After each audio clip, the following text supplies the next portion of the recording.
Punjabi radio ਤੇ Punjabi TV USA ਦੇ ਨਾਲ ਜੁੜੇ ਹੋਏ ਸਾਰੇ ਸਰੋਤਿਆਂ ਨੂੰ ਪਿਆਰ ਭਰੀ ਸਤਿ ਸ਼੍ਰੀ ਅਕਾਲ। ਪ੍ਰੋਗਰਾਮ ਤੁਸੀਂ ਇਸ ਸਮੇਂ ਸੁਣ ਰਹੇ ਹੋ ਖਬਰ ਤੇ ਨਜ਼ਰ।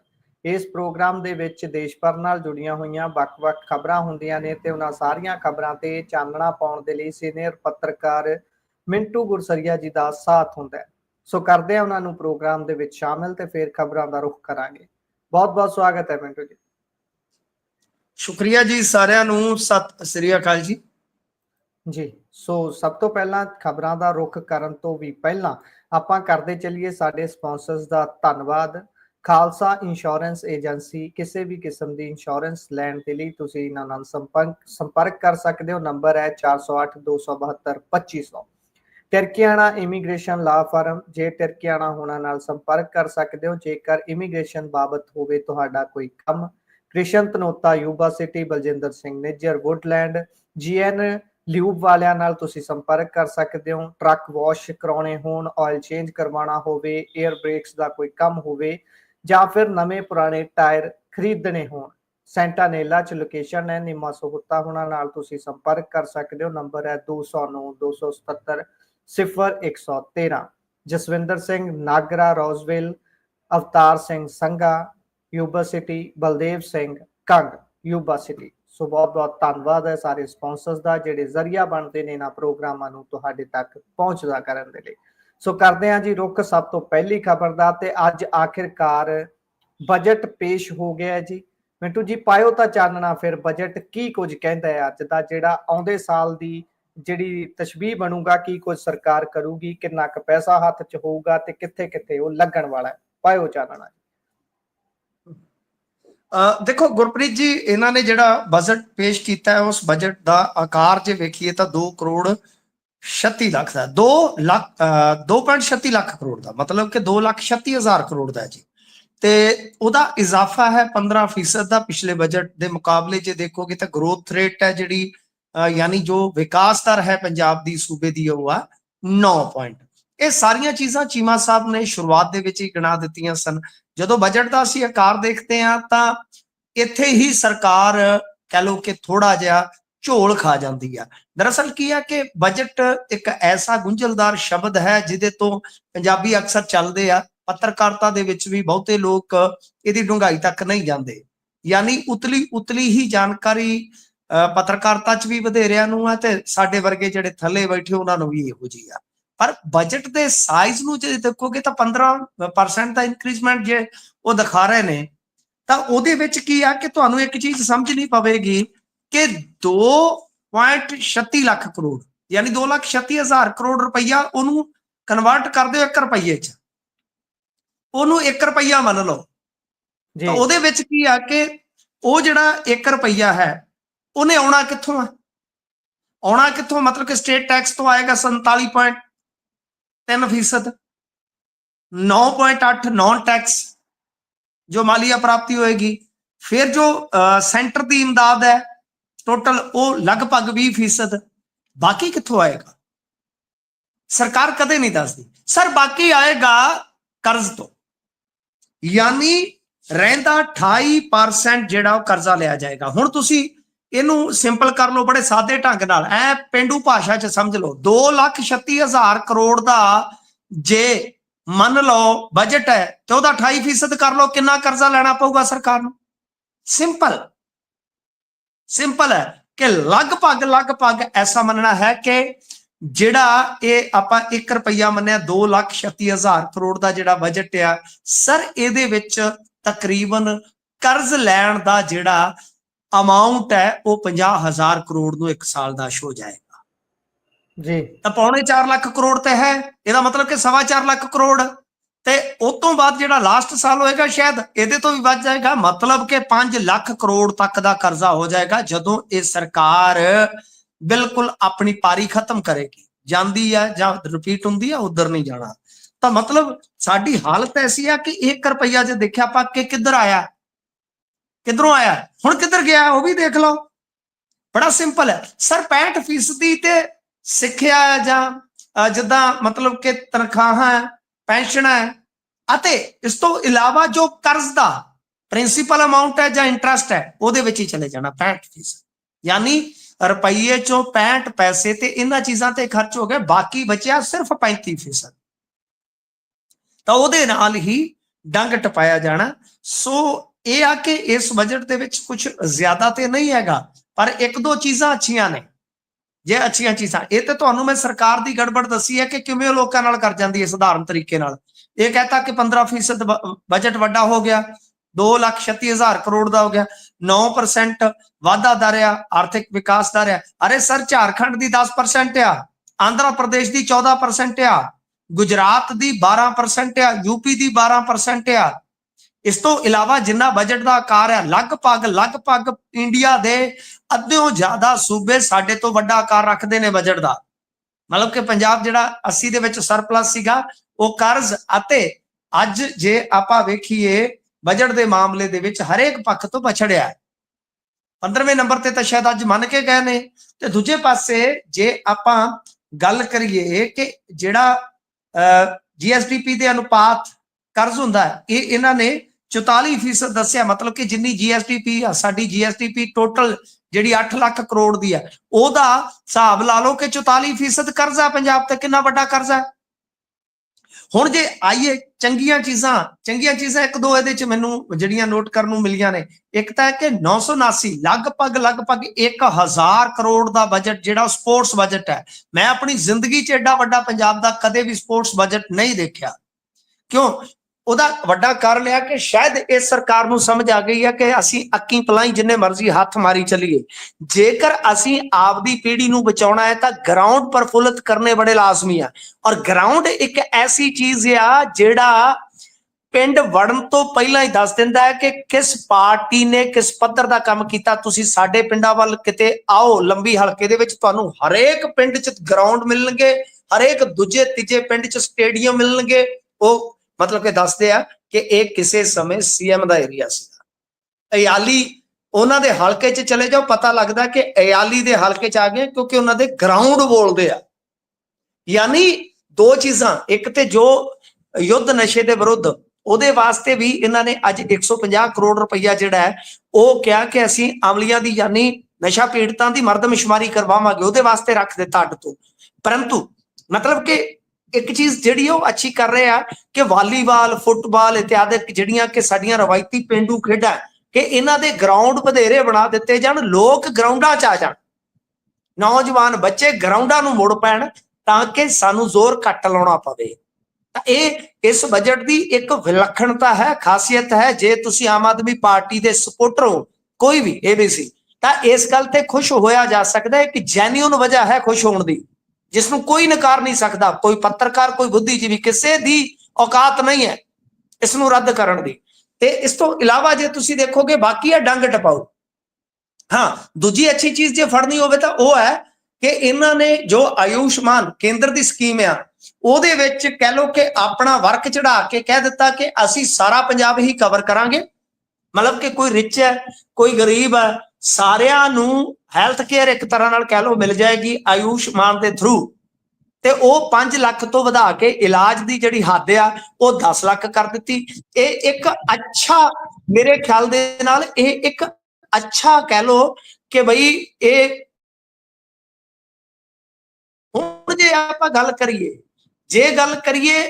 ਕਿ ਡੰਗ ਟਪਾਊ ਕਿਵੇਂ ਆ ਕਿ ਖੇਤੀ 'ਚ ਤੁਸੀਂ ਦੇਖੋ ਕਿ ਵੇਖਣ ਨੂੰ ਇੱਕ ਅਮਾਉਂਟ ਬਹੁਤ ਵੱਡਾ ਲੱਗੇਗਾ ਤੁਹਾਨੂੰ ਗੁਰਪ੍ਰੀਤ ਜੀ, ਸੌਰੀ, ਉਹ ਜਿਹੜਾ ਬਜਟ ਹੈ ਉਹ ਇਦਾਂ ਲੱਗਦਾ ਹੈ ਕਿ ਜਿੱਦਾਂ ਮਤਲਬ ਜੇ ਦੇਖੀਏ ਤਾਂ 14,524 ਕਰੋੜ। ਤਾਂ ਪਰ ਉਹਦੇ 'ਚ ਕੀ ਆ ਗੁਰਪ੍ਰੀਤ ਜੀ ਕਿ ਜੇ ਤੁਸੀਂ ਵੇਖੋਗੇ ਤਾਂ ਉਹਦੇ 'ਚ ਸਿੱਧਾ 10,000 ਕਰੋੜ ਦੀ ਤਾਂ ਬਿਜਲੀ ਸਬਸਿਡੀ ਚਲੇਗੀ। ਤਾਂ ਬਾਕੀ ਨੂੰ ਤੁਸੀਂ ਵੰਡ ਲਓ। ਖੇਤੀ ਖੋਜ ਤੇ ਕੀ ਬਚੇਗਾ, ਗੰਨੇ ਵਾਲਿਆਂ ਨੂੰ ਕੀ ਬਚੇਗਾ, ਪਸ਼ੂ ਪਾਲਣ ਵਾਲਿਆਂ ਨੂੰ ਕੀ ਬਚੇਗਾ, ਵਿਭਿੰਨਤਾ ਤਾਂ ਕੀ ਬਣੇਗਾ। ਮਤਲਬ ਕਿ ਅਮਾਉਂਟ ਵੱਡੀ ਹੈ, ਨੋ ਡਾਊਟ, ਪਰ ਜਦੋਂ ਅਸੀਂ ਉਹਨੂੰ ਤਹਿ ਦੇ ਵਿੱਚੋਂ ਲੱਭਦੇ ਹਾਂ ਕਿ ਉਹ ਜਾਣੀ ਕਿੱਧਰ ਆ, ਫਿਰ ਪਤਾ ਲੱਗਦਾ ਕਿ ਇਸ ਦੀ ਕੋਈ ਜ਼ਿਆਦਾ ਕਹਿ ਲਓ ਕਿ ਸਾਨੂੰ ਫਾਇਦੇਮੰਦ ਚੀਜ਼ ਦਿਖਦੀ ਨਹੀਂ ਹੈ। ਹੁਣ ਇਹ ਤੋਂ ਇਲਾਵਾ ਜੇ ਆਪਾਂ ਅੱਗੇ ਚੱਲੀਏ, ਉਹਦੇ ਵਿੱਚ ਸਭ ਤੋਂ ਵੱਡੀ ਗੱਲ ਆ ਜਾਂਦੀ ਆ ਸਿਹਤ ਦੀ। ਤਾਂ ਸਿਹਤ ਦੀ ਵੀ ਇਹਨਾਂ ਨੇ ਇੱਕ ਅੱਛੀ ਖਾਸੀ ਰਕਮ ਜਿਹੜੀ ਆ ਉਹ ਰੱਖੀ ਹੈ।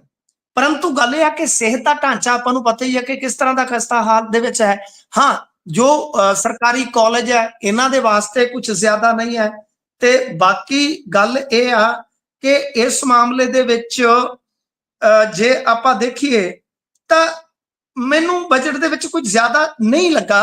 ਹਾਂ, ਇਹ ਠੀਕ ਠਾਕ ਆ ਕਿ ਬਈ ਆਪਾਂ ਜੇ ਇੱਕ ਪੱਖ ਤੋਂ ਦੇਖੀਏ ਤਾਂ ਇਹ ਚੀਜ਼ ਹੈ ਕਿ ਨਵਾਂ ਟੈਕਸ ਨਹੀਂ ਲਾਇਆ ਗੁਰਪ੍ਰੀਤ ਜੀ, ਨਵਾਂ ਟੈਕਸ ਇਹਨਾਂ ਨੇ ਕੋਈ ਨਹੀਂ ਲਾਇਆ।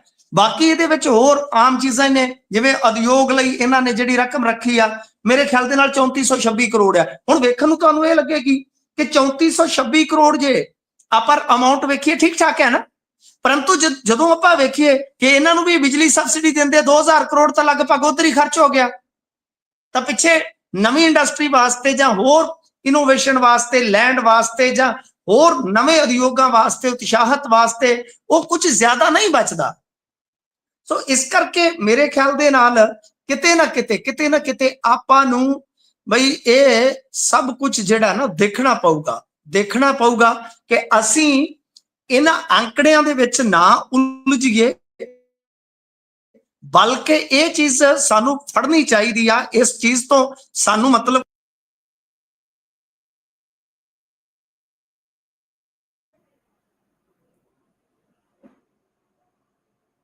ਹੈਲੋ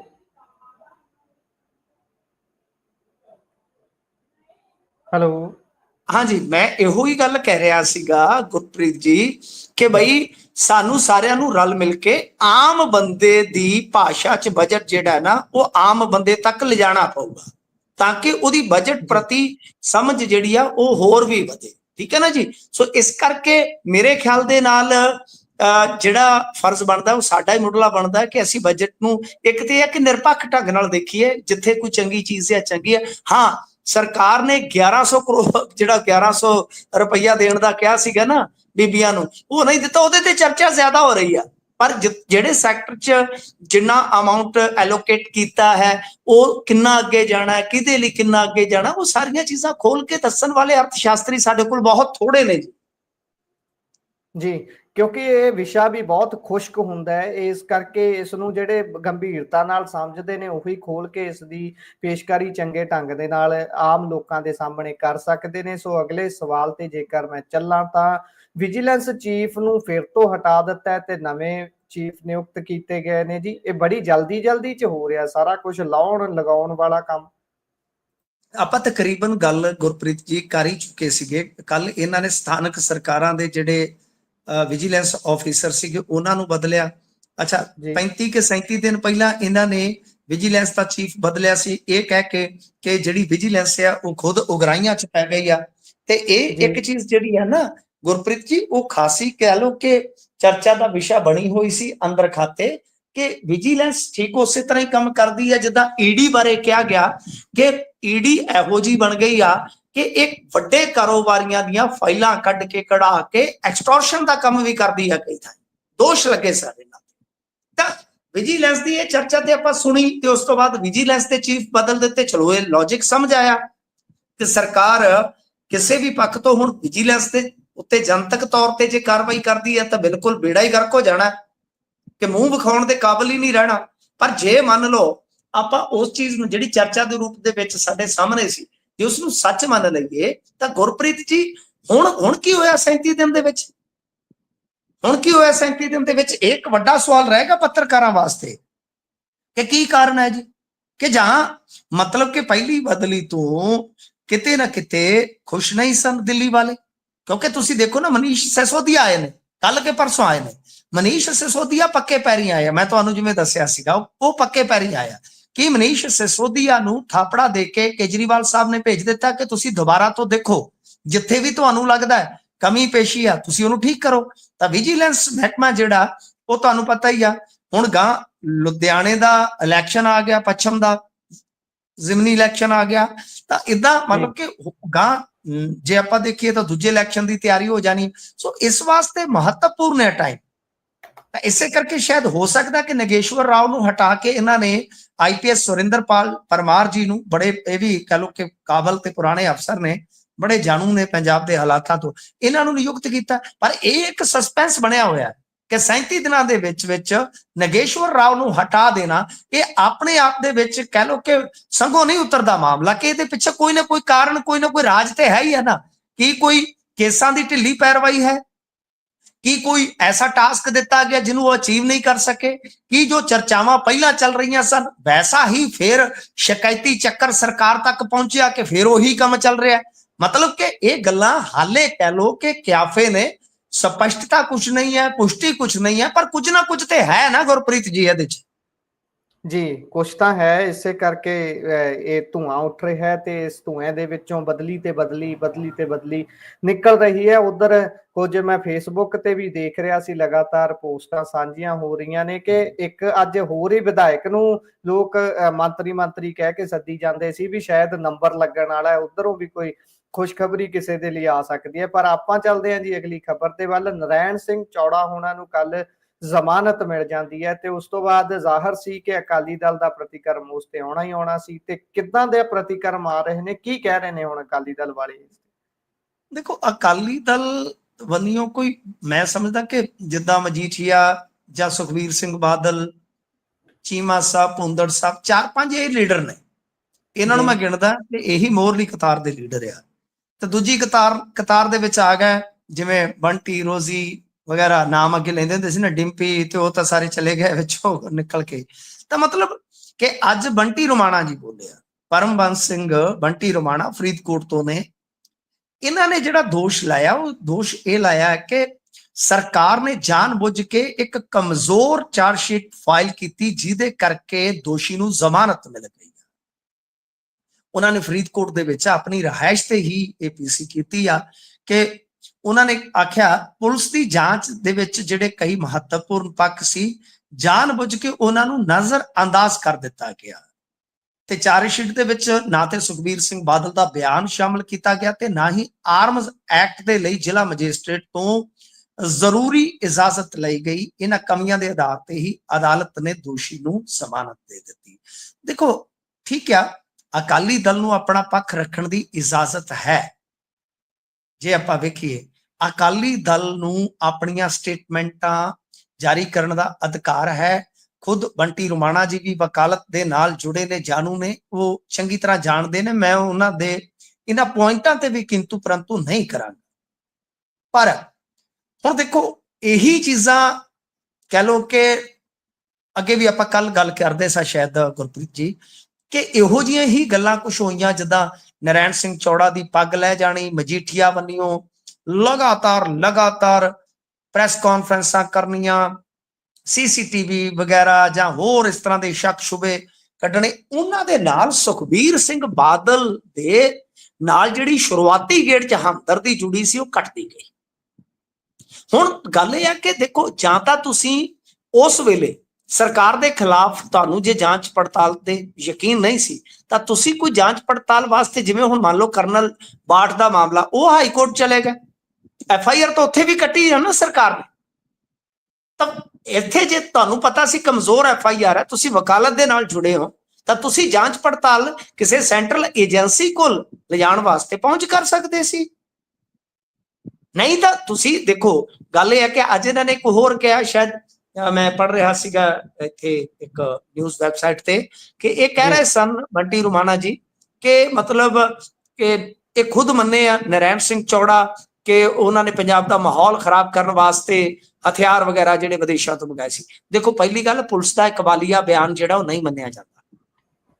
ਮਤਲਬ ਕਿ ਮੈਂ ਤੁਹਾਡੀ ਕਸਟਡੀ 'ਚ ਡੰਡੇ ਨਾਲ ਜੋ ਮਰਜ਼ੀ ਮੈਥੋਂ ਲਿਖਾ ਲਓ, ਅਦਾਲਤ ਨਹੀਂ ਮੰਨਦੀ। ਦੂਜੀ ਗੱਲ ਕਿ ਜੇ ਕੋਈ ਕੌਮਾਂਤਰੀ ਲਿੰਕ ਸੀਗਾ ਤੇ ਫਿਰ ਤੇ NIA ਇਨਵੋਲਵ ਹੋ ਜਾਣੀ ਸੀ ਆਪਣੇ ਆਪ, ਉਹ ਮਾਮਲਾ ਹੀ NIA ਕੋਲ ਚਲੇ ਜਾਣਾ ਸੀਗਾ ਜੀ। ਕਿਉਂਕਿ ਤੁਹਾਨੂੰ ਪਤਾ ਨਾ, ਜੇ ਕੌਮਾਂਤਰੀ ਅੱਤਵਾਦ ਦਾ ਕੋਈ ਵੀ ਮਾਮਲਾ ਨਿਕਲਦਾ, ਠੀਕ ਹੈ ਨਾ ਜੀ, ਉਹ NIA ਆਪਣੇ ਹੱਥਾਂ 'ਚ ਲੈ ਲੈਂਦੀ ਆ।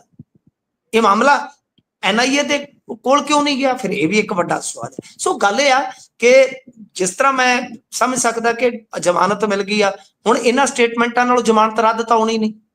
ਕੋਰਟ ਬਹੁਤ ਕੁਝ ਵੇਖ ਕੇ ਜ਼ਮਾਨਤ ਦਿੰਦਾ ਹੈ, ਪਰ ਇਹ ਇਦਾਂ ਦੇ ਬਿਆਨ ਜਾਰੀ ਕਰਕੇ ਮੇਰੇ ਖਿਆਲ ਦੇ ਨਾਲ ਹੁਣ ਕੁਝ ਨਹੀਂ, ਪਾਣੀ ਤੇ ਡਾਂਗ ਮਾਰ ਰਿਹਾ ਤੇ ਡਾਂਗ ਮਾਰਿਆ ਪਾਣੀ ਦੋ ਨਹੀਂ ਹੁੰਦੇ। ਮੈਂ ਅੱਜ ਵੀ ਇਹੋ ਹੀ ਗੱਲ ਕਰਦਾ ਕਿ ਨਰੈਣ ਸਿੰਘ ਚੌੜਾ 80 ਸਾਲ ਦੇ ਹੋਣੇ ਆ ਲਗਭਗ, ਮੇਰਾ ਅੰਦਾਜ਼ਾ ਹੈ। 80 ਸਾਲ ਦੇ, ਇਹ ਟ੍ਰਾਇਲ 4-5 ਸਾਲ ਹੋਰ ਚੱਲ ਜਾਣਾ ਹੱਥੋਂ ਸੁੱਟਿਆ, ਠੀਕ ਹੈ ਨਾ ਜੀ। ਤਾਂ ਮਤਲਬ ਇਹ ਆ ਕਿ ਉਮਰ ਦੇ ਇਸ ਪੜਾਅ ਦੇ ਮੱਦੇਨਜ਼ਰ ਜੋ ਮੇਰਾ ਇਹਨਾਂ ਨੂੰ ਸੁਝਾਅ ਸੀ, ਸ਼ਾਇਦ ਇਹਨਾਂ ਨੂੰ ਵਾਚਣਾ ਚਾਹੀਦਾ, ਨਾ ਕਿ ਹੁਣ ਇਧਰਲੇ ਪਾਸੇ ਭੱਜਣਾ। ਇਹਨਾਂ ਠੀਕ ਹੈ, ਇਹਨਾਂ ਗੱਲਾਂ ਦਾ ਤੁਕ ਜਿਹੜਾ ਹੈ ਉਹ ਕਿਸੇ ਉਸ ਥਾਂ ਤੇ ਬਣ ਸਕਦਾ ਹੈ ਜਦੋਂ ਤੁਸੀਂ ਕਿਸੇ ਕਾਨੂੰਨੀ ਲੜਾਈ ਨੂੰ ਲੜ ਰਹੇ ਹੋ। ਜਦੋਂ ਤੁਸੀਂ ਕੋਈ ਲੜਾਈ ਲੜ ਹੀ ਨਹੀਂ ਰਹੇ ਤਾਂ ਮਹਿਜ਼ ਇੱਕ ਸਟੇਟਮੈਂਟ ਮੇਰੇ ਖਿਆਲ ਦੇ ਨਾਲ ਉਹਦੇ ਨਾਲ ਕੋਈ ਫਰਕ ਨਹੀਂ ਪੈਂਦਾ ਗੁਰਪ੍ਰੀਤ ਜੀ। ਜੀ ਸੋ ਇਹ ਤਾਂ ਹੈ। ਸੋ ਅਗਲੀ ਖਬਰ ਦਾ ਜੇਕਰ ਰੁਕ ਕਰੀਏ ਤਾਂ ਪੰਜਾਬ 'ਚ ਤਾਂ ਚਰਚਾਵਾਂ ਆ ਹੀ ਰਹੀਆਂ ਸੀ ਕਿ ਇੱਥੇ ਕਦੀ ਕਿਸੇ ਐਮਐਲਏ ਨੇ ਕਿਸੇ ਦਾ ਗੁੱਟ ਫੜ ਲਿਆ ਵੀ ਭਾਈ ਲੈ ਤੂੰ ਰਿਸ਼ਵਤ ਲਈ ਜਾਂਦਾ ਸੀ, ਚੱਲ ਤੈਨੂੰ ਲੈ ਕੇ ਚੱਲਦੇ ਆ। ਤੇ ਪਰ ਹੁਣ ਕਹਿੰਦੇ ਕੇਂਦਰੀ ਅਫਸਰ ਜਿਹੜੇ ਨੇ, ਅਧਿਕਾਰੀ ਨੇ, ਉਹ ਪੰਜਾਬ 'ਚ ਆ ਕੇ ਰਿਸ਼ਵਤ ਮੰਗੀ ਜਾਂਦੇ ਨੇ। ਇਹ ਨਵੇਂ ਕਿਸਮ ਦਾ ਮਾਮਲਾ ਹੈ ਜੀ। ਦੇਖੋ ਕਿਤੇ ਉਹਨਾਂ ਨੂੰ ਪਤਾ ਤੇ ਨਹੀਂ ਲੱਗ ਗਿਆ ਵੀ ਉੱਥੇ ਵਾਹਵਾ ਕੰਮ ਚੱਲਣ ਡਿਆ, ਮਾਲ ਮੂਲ ਚੰਗਾ ਮਿਲ ਜਾਂਦਾ ਆ।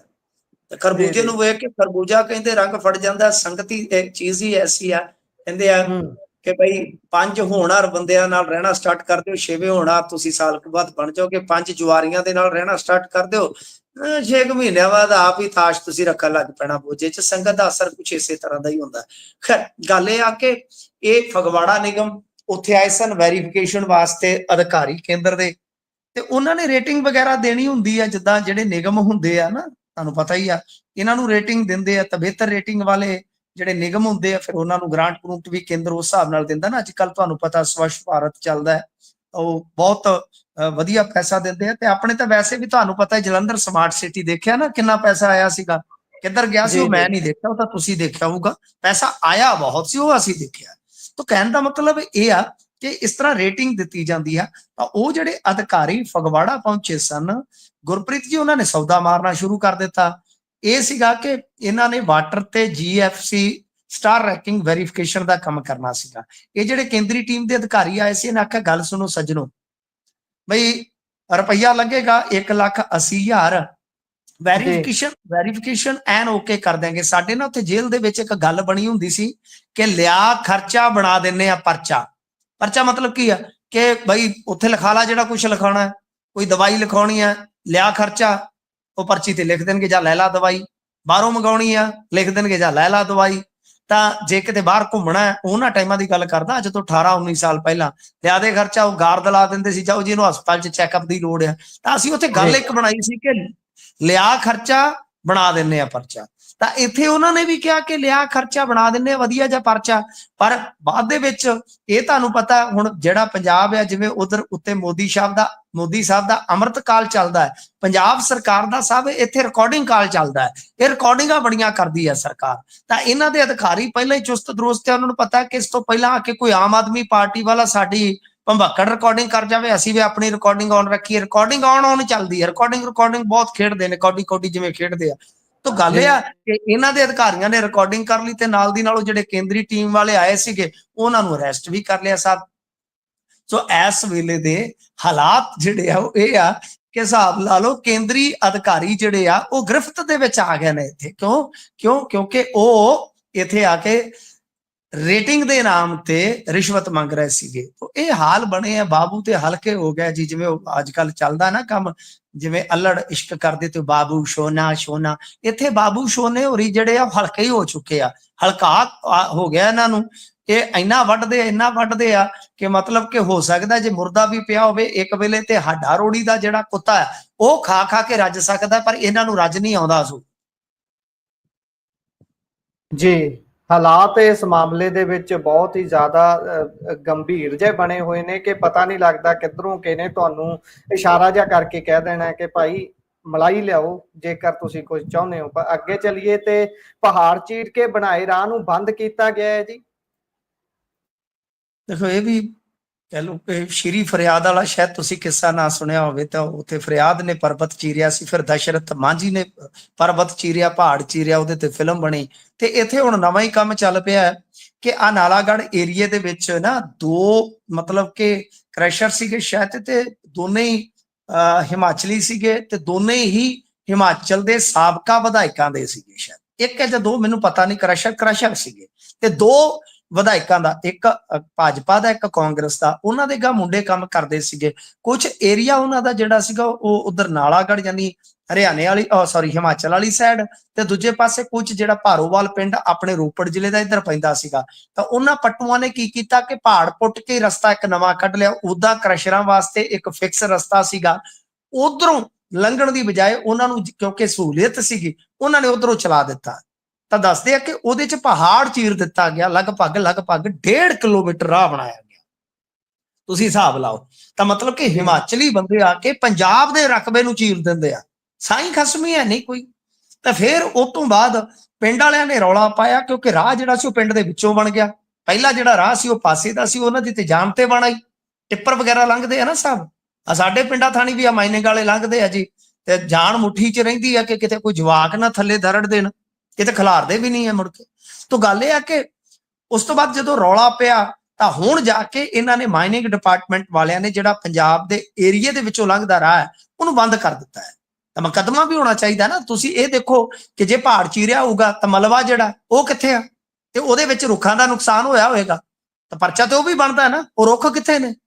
ਸੋ ਬਹੁਤ ਵੱਡਾ ਪਰਚਾ ਬਣਦਾ ਹੈ। ਹੁਣ ਉਹ ਜਿਹੜਾ ਭਾਜਪਾ ਤੇ ਕਾਂਗਰਸ ਦੇ ਸਾਬਕਾ ਵਿਧਾਇਕਾਂ ਦਾ ਸਾਰਾ ਪੱਖ ਆ ਉਹ ਇਹੋ ਜੀ ਨਹੀਂ ਏਦਾਂ ਨਹੀਂ ਹੈ ਜੀ, ਓਦਾਂ ਨਹੀਂ ਹੈ। ਪਰ ਤੁਸੀਂ ਦੇਖੋ ਕਿ ਪਹਾੜ ਨੂੰ ਚੀਰ ਕੇ ਬਣਾਇਆ ਰਸਤਾ, ਰਸਤੇ ਨੂੰ ਬੰਦ ਕੀਤਾ, ਇਹ ਤੋਂ ਵੱਡਾ ਸਬੂਤ ਕੀ ਹੋ ਸਕਦਾ ਜੀ। ਜੀ ਸੋ ਇਹ ਤਾਂ ਹੈ, ਇਹ ਵੀ ਆਪਣੇ ਕਿਸਮ ਦੀ ਹੀ ਸਮੱਸਿਆ ਹੈ ਕਿਉਂਕਿ ਇੱਥੇ ਤਾਂ ਗੱਲ ਕੀਤੀ ਜਾਂਦੀ ਸੀ ਕਿ ਪੰਜਾਬ ਵਾਲੇ ਨਹੀਂ ਜੀਣ ਦਿੰਦੇ, ਤਾਂ ਗਵਾਂਢੀ ਸੂਬਿਆਂ ਦਾ ਵੀ ਇਹ ਹਾਲ ਹੈ। ਉਧਰ ਜੰਮੂ ਕਸ਼ਮੀਰ ਵਾਲੇ ਅਲੱਗ ਤੋਂ ਕਹੀ ਜਾਂਦੇ ਨੇ ਕਿ ਪੰਜਾਬ ਵਾਲੇ ਸਾਡੇ ਬੰਨੇ ਆਉਂਦੇ ਨੇ, ਪਰ ਇਹ ਚੱਲੀ ਕੀ ਜਾਂਦਾ, ਇਹ ਵੀ ਅਲੱਗ ਹੀ ਕਿਸਮ ਦੀ ਇੱਕ ਦਿੱਕਤ ਬਣੀ ਹੋਈ ਹੈ। ਪਰ ਅੱਗੇ ਚੱਲੀਏ, ਇੱਥੇ ਪੰਜਾਬ ਦੀ ਵਿਧਾਨ ਸਭਾ 'ਚ ਖਹਿਰਾ ਸਾਹਿਬ ਕਹੀ ਜਾਂਦੇ ਨੇ ਕਿ ਮੈਨੂੰ ਬੋਲਣ ਦਾ ਮੌਕਾ ਨਹੀਂ ਮਿਲਦਾ, ਤੇ ਉਧਰ ਕੇਂਦਰ 'ਚ ਕਹੀ ਜਾਂਦੇ ਨੇ ਰਾਹੁਲ ਗਾਂਧੀ ਹੁਣੀ ਕਹਿੰਦੇ ਮੈਨੂੰ ਮੌਕਾ ਹੀ ਨਹੀਂ ਮਿਲ ਰਿਹਾ ਬੋਲਣ ਦਾ, ਕਹਿੰਦੇ ਲੋਕਤੰਤਰੀ ਤਰੀਕੇ ਨਾਲ ਨਹੀਂ ਚੱਲ ਰਿਹਾ ਸਦਨ। ਦੇਖੋ ਇਹ ਤੇ ਹੈ ਪ੍ਰੋਬਲਮ ਹੈ ਇੰਡੀਆ ਦੀ ਡੈਮੋਕ੍ਰੇਸੀ ਚ ਹੀ, ਐਕਚੁਅਲ ਚ ਕਹਿ ਲੋ ਕਿ ਇਹ ਵਿਗਾੜ ਆ ਗਿਆ, ਨੁਕਸ ਆ ਗਿਆ। ਕੋਈ ਵੀ ਆ ਜਾਵੇ ਤੇ ਪਹਿਲਾਂ ਭਾਜਪਾ ਵਾਲੇ ਕਿਹੜਾ ਸਦਨ ਚੱਲਣ ਦਿੰਦੇ ਸੀ, ਉਹ ਵੀ ਦੋਸ਼ ਲਾਉਂਦੇ ਸੀ ਕਿ ਕਾਂਗਰਸੀ ਸਾਨੂੰ ਬੋਲਣ ਨਹੀਂ ਦਿੰਦੇ। ਰਾਹੁਲ ਗਾਂਧੀ ਦਰਅਸਲ ਕੀ ਹੈ ਕਿ ਰਾਹੁਲ ਗਾਂਧੀ ਦਾ ਬੋਲਣ ਦਾ ਮਤਲਬ ਵੈਸਾ ਹੀ ਹੈ ਜੈਸਾ ਸੁਖਪਾਲ ਖਹਿਰਾ ਪੰਜਾਬ ਦੇ ਸਦਨ ਚ ਬੋਲੂਗਾ।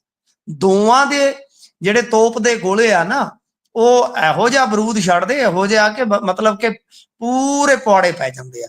ਤਾਂ ਗੱਲ ਇਹ ਆ ਕਿ ਜੇ ਆਪਾਂ ਵੇਖੀਏ Rahul Gandhi leader of opposition ਆ, ਜੇ ਉਹਨਾਂ ਨੂੰ ਨਹੀਂ ਬੋਲਣ ਦਿੱਤਾ ਜਾ ਰਿਹਾ ਤਾਂ ਮੇਰੇ ਖਿਆਲ ਦੇ ਨਾਲ ਇਹ ਇੱਕ ਤਰ੍ਹਾਂ ਨਾਲ ਡੈਮੋਕ੍ਰੇਸੀ ਨੂੰ ਵਿਕਲਾਂਗ ਕਰਨ ਵਾਲੀ ਗੱਲ ਆ, ਅੰਗਹੀਣ ਕਰਨ ਵਾਲੀ ਗੱਲ ਆ।